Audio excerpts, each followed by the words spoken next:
And just to begin the agenda, and in terms of to receive apologies for absence, we have from Councillor Cornish, Councillor Cavio, Councillor Cherry and Councillor Belsey. So thank you for your members who have attended tonight. And moving on to declarations of interest, and unless anyone raises their hand, we have none.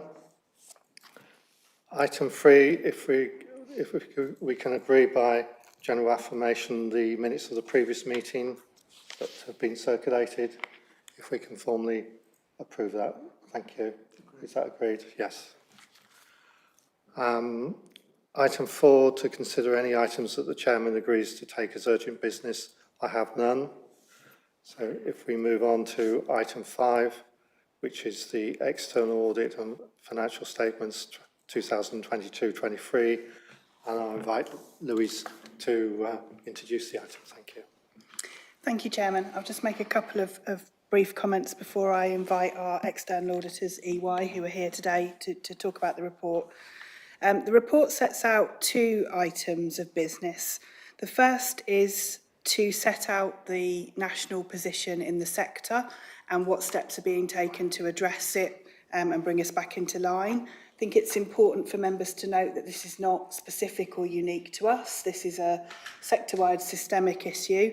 And I'm pleased that we have been able recently to sign off a series of sets of accounts so that we are really only impacted for 1 year. And secondly, within the context of what audit will be carried out for 22-23, colleagues Kevin and Katie will present the value for money audit that we've had and give us a clean bill of health within the terms of that audit. So, Chairman, with your permission, I'd invite Kevin and then Katie. Yes, please. Thank you, Kevin.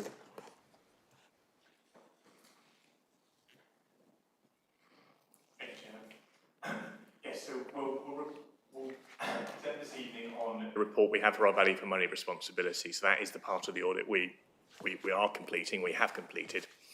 We do anticipate that members will probably have questions on the financial statements and the fact that we, at this point in time, subject to the completion of government consultation and results, won't intend to be completing the financial statements part. So, as I say, we do anticipate you would have questions on those. Rather than go into a sort of 10-15 minute explanation of everything we've gone through to get to this point, we'll present on what we have, and then we'll cover what the members will give us direction through their questions about what you would like us to explain in terms of why we've reached this decision at this point. So I'll hand over to Katie at least to start off by presenting what we have in front of us today. Thank you, Kevin. So our 2022-23 value for money interim report is set out from page 15 of the report pack. This details the work that we've performed as per our second requirement under the NAO code, and it's been performed in line with the scope as set out by the NAO. It includes a review of the arrangements in place at Mid Sussex District Council during that 22-23 financial year. It's worth noting we don't complete a detailed evaluation of individual items or decisions made and whether they represent value for money. Instead, we review the arrangements in place at the Council across the criteria specified by the NAO and whether they should produce value for money for the Council taxpayers and other stakeholders. This report is entitled as an interim report. The final report can only be issued in the form of our auditor's annual report for 22-23, and as previously mentioned, around the status of local authority audit, and as part of our strategy to try and catch up, we've undertaken the VFM work for 22-23 and are reporting this now, being as soon as we are able to. So as part of this work, we've undertaken a risk assessment which did not identify any risks of significant weakness in the Council's VFM arrangements. We've also not identified any actual significant weaknesses in their arrangements for the financial year 22-23, so are therefore satisfied that the Council had proper arrangements in place. So that's all I was going to cover on the 22-23 report, so just open up for any questions.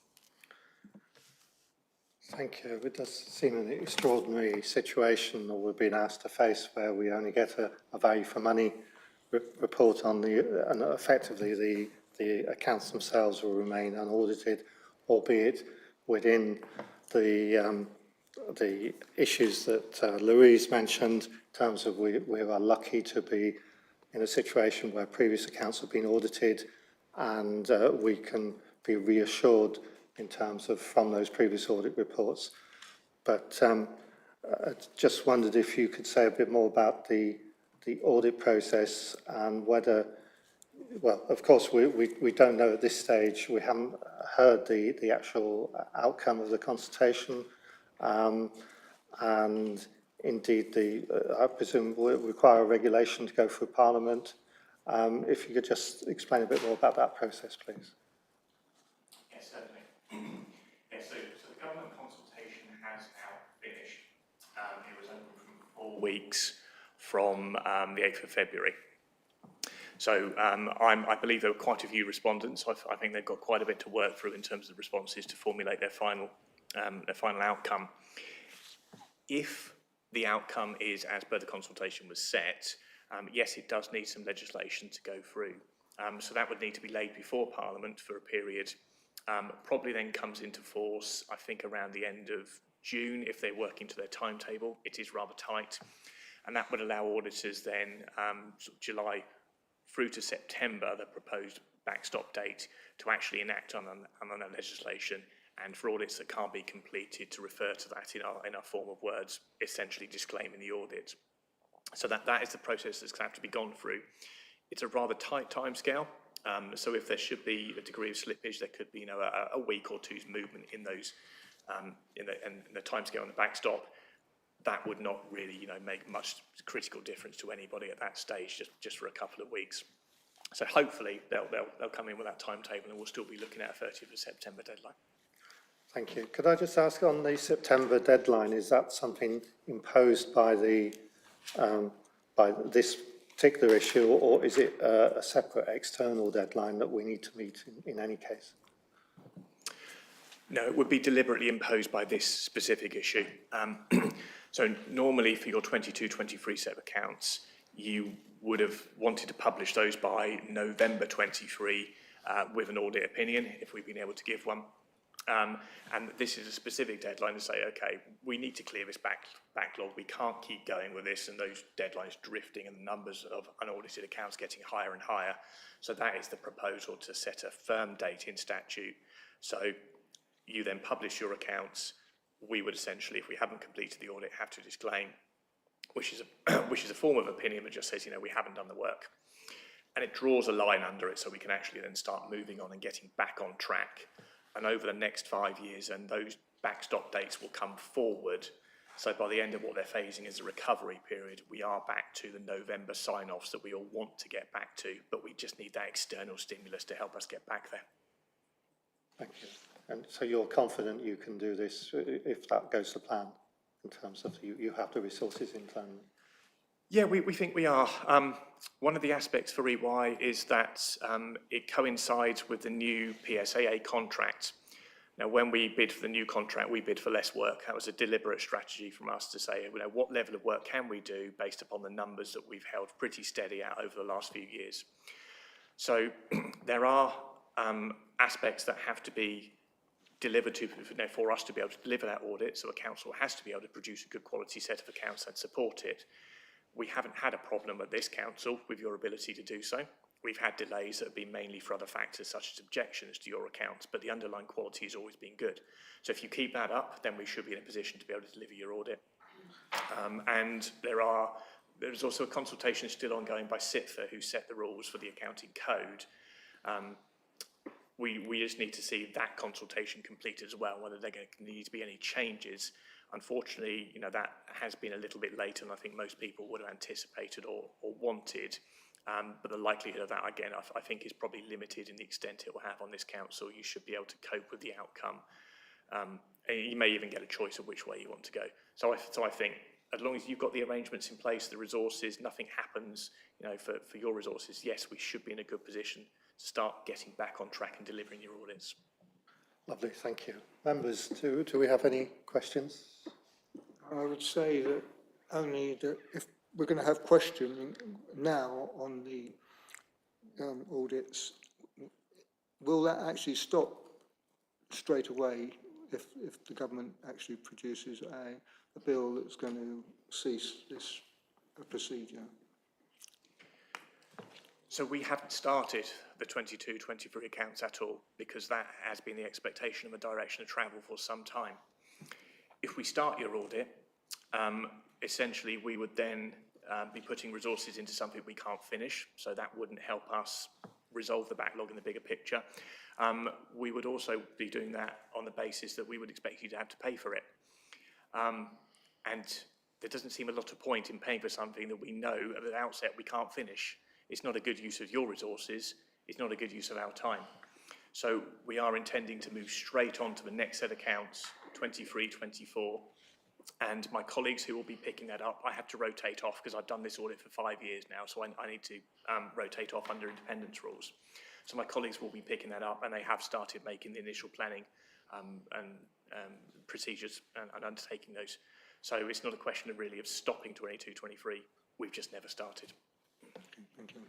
Thank you. Katie, can I just ask, in terms of the value for money audit itself, what role does benchmarking have in the audit, if any, in terms of comparisons with other authorities? We don't tend to do much benchmarking in terms of other authorities. It's mostly focused on looking at your arrangements, taking into account kind of what operations you do have. Obviously, there's elements that you do or don't do in terms of councils compared to other councils, but yeah, generally we don't tend to do much by the way of benchmarking with other councils. It's just your own arrangements. But would you expect us to be, as an organisation, to have an awareness of benchmarking with other organisations? Obviously, it's useful for your own procedures, but no, that's not something we look into. So. Okay. All right, thank you. Unless there's any other questions, we can move to the recommendation. So if we can formally agree the value for money report and note the situation for the external audit, and in terms of the national issue and the impact for local authorities. So if we can formally approve that, we move to the vote.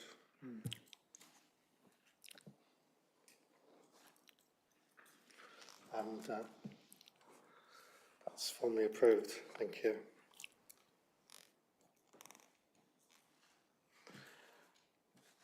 I don't know, okay. Do you want to leave now? Or are you here for this?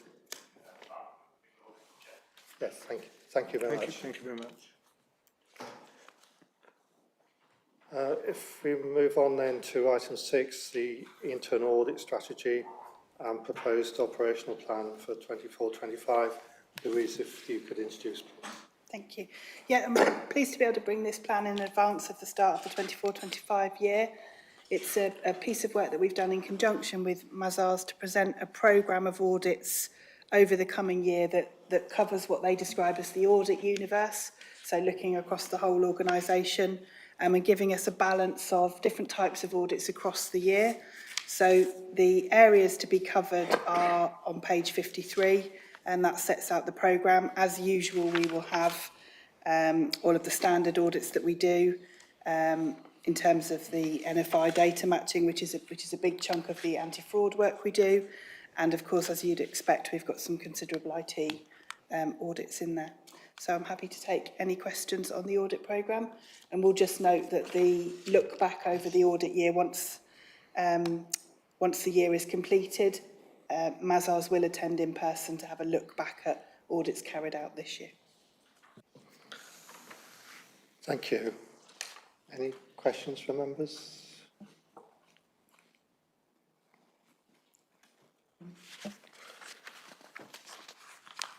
Are we confident we have the resources to be able to deliver that in terms of the Mazars? And thinking particularly about the IT audits and have we had a previous audit where they've had specialist IT staff to carry out that audit? Yes, we are confident in that. We have had previously IT audits with them. We did work very carefully through this programme, both on our internal resources and their resources, and we think it's a deliverable programme, whilst at the same time being robust enough that they can issue us with assurance. Thank you. And can I just ask around data breaches? presumably, as part of that internal audit, they would review all data security incidents, or is it just the actual breach? So data breaches are handled slightly differently, and they're handled within Simon Jones's team, and they're all reviewed. This particular internal audit approach is to look at our procedures and our controls, as opposed to a historical look back at any instance. Right, thank you. We did have one glitch, I thought, sorry, we did have one glitch a few weeks ago, didn't we? What happened there? Or, Are you referring to when I think Simon Hughes updated us? He was giving us a sense of the continuous attack that we're under. Is that what you're referring to? I can't remember exactly what it was, but when Yeah, I mean, we got a message, forget about this bit. Yeah, it's a fact of daily life. You know, we're talking attacks in the continuous, because people are always probing for weaknesses, and that's why having these, you know, we're confident in our arrangements, but it's always good to have the auditors come and test them as well. So you actually put in one test system. Yeah, and you'll never stop people trying to attack you. That is the way of the world now. Okay, thank you. Unless there's any other comments, we can formally, excuse me, if we can note the report for the recommendation. Noted. Thank you. Moving on to strategic risks 24-25 and the risk register. If we could invite Louise again, please. Thank you, Chairman. So yes, we're bringing the strategic risks for 24-25. Having set the budget, we reviewed these risks as part of that process. You'll see they remain the same, although we continue to improve where we are in terms of mitigations. To Councillor Bates' point, as you would expect in strategic risks, cyber is one of them that is something everyone's alive to all of the time. Similarly, the current financial context is something that we keep an eye on. So I'm happy to take any questions. Thank you. Any questions, members? I'm happy. Can you just clarify the difference between the initial risk score and the revised risk score? In terms of one is before mitigation, one is after mitigation, and are they both conducted at the same time or at different time periods? So I'm happy if Rachel wants to add anything, but you're exactly right, Chairman. Yes. It's about the risk before you apply any mitigations, and the piece of assessment work is done as a whole, but you'll note that these risks are unlikely to go away, so they repeat every year. So the cyber one's a really classic one. We'll never get it gone, but we continue to see the impact of our mitigations. All right, thank you.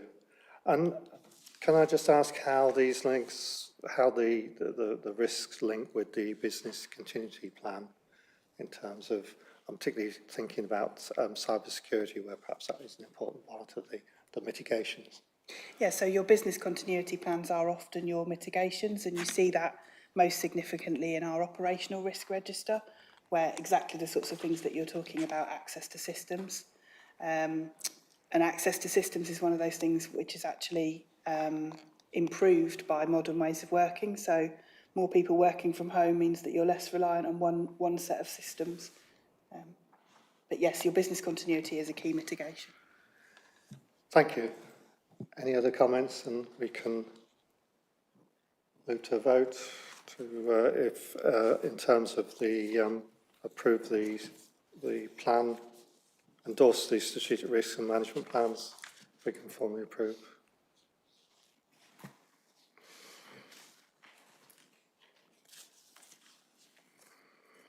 Thank you. That's 3 members in favour.